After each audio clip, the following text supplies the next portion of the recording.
दोस्तों, आज हम आपको बताएंगे अशोक का साम्राज्य कहाँ से लेकर कहाँ तक फैला था और जानेंगे अशोक के बारे में कुछ रोचक तथ्य और जानेंगे अशोक की प्रेम कहानी कोरुकी के बारे में और जानेंगे उसकी कितनी पत्नियां थी। उसकी पहली पत्नी देवी के बारे में भी जानेंगे। तो चलिए वीडियो को करते स्टार्ट। अशोक, जिसे अशोक के नाम से भी जाना जाता है, अशोक महान के रूप में प्रसिद्ध था।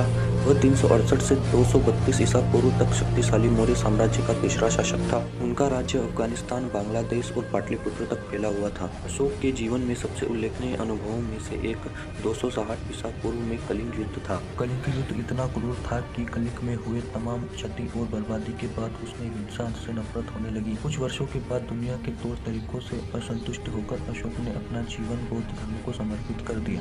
कोरुकी अशोक की दूसरी रानी होने के लिए सबसे प्रसिद्ध रानी शिलालेख वह स्थान है जहां कोरुकी का सबसे अधिक उल्लेख किया गया है। उन्हें ज्यादातर अपनी दानशीलता का विशिष्ट उल्लेख चाहने के लिए जिद्दी स्वभाव के रूप में जाना जाता है। संभवतः वह अशोक की पसंदीदा पत्नी और रानी थी, क्योंकि वह हमेशा सलाह के लिए उसके पास जाते थे। अशोक ने अपनी अन्य पत्नियों में से उस पर सबसे अधिक भरोसा किया और रानी के आदेश में केवल उसका ही उल्लेख किया। मूलतः रानी कोरुकी का जन्म कलिंग के एक मछुआरे के यहाँ हुआ था। सम्राट अशोक की 5 पत्नियां थीं। हालांकि सम्राट अशोक और कोरुकी के बीच की प्रेम कहानी पर केंद्रित लोक कथाओं सम्राट अशोक और कोरुकी की प्रेम कहानी पर कई फिल्में और टीवी सीरियल भी बने हुए हैं। पर बात तो यह है कि सम्राट अशोक का असली प्यार था कौन? वह उनकी पहली पत्नी देवी थी या वह उनकी पत्नी कोरुकी थी?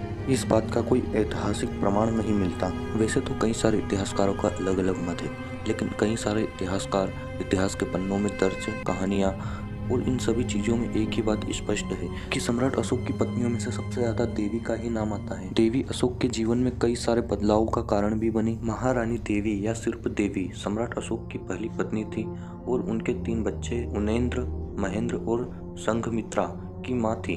श्रीलंका से जुड़ी लोक कथाओं की माने और भारतीय इतिहास को देखें तो दोनों ही जगह देवी को विदिशागिरी मौजूदा समय में विदिशा के एक व्यापारी की बेटी माना जाता है।